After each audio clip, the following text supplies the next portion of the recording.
Hello friends, तो आज हम लोग काम करेंगे एक ऐसे डेटा पे जिसके अंदर हमारे पास कुछ नाम है और वो नाम कुछ ठीक तरीके से नहीं लिखे हुए। जैसे कि किसी के कैप्स जो हैं वो नहीं ऑन थे स्टार्ट में, बीच में कैपिटल अल्फ़ाबेट्स मेंशन हुआ है।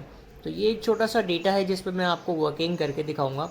पहले कॉलम में हमारे पास कुछ ऐसे नाम हैं जो कि प्रॉपरली लिखे नहीं हुए। ये सब नाम है, 9 नाम मैंने लिखे हैं टेस्टिंग के लिए, सॉरी 8। और आगे इसे हम फार्मूला के तौर पे यूज़ करेंगे। फिर हम स्क्रॉल करके नीचे करके तो हम सारे ही के सारे जो डेटा है उसको करेक्ट कर लेंगे। तो चलें स्टार्ट करते हैं फार्मूला से।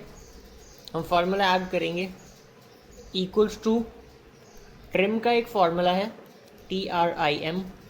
यहाँ से मैं सेलेक्ट कर लेता हूँ ट्रिम को, ओपन ब्रैकेट खुद ही ओपन हो जाएगा इसके अंदर। उसके बाद हम यहाँ पे लिखेंगे प्रॉपर लिख लेने के बाद ये हमें पूछेगा कि सेल के लिए आपको वर्किंग करनी है। तो मैं यहाँ पे डिफ़ाइन कर देता हूँ, मुझे A2 के लिए काम करना है।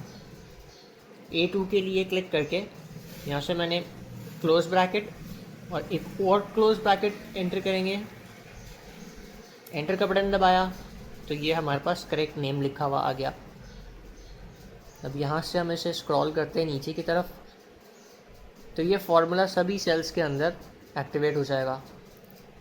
और ये आप देख सकते हैं कि सभी नाम जो है एक प्रॉपर सीक्वेंस में आ चुके हैं। मज़ीद इस तरीके की वीडियोस को देखने के लिए चैनल को सब्सक्राइब कर लें।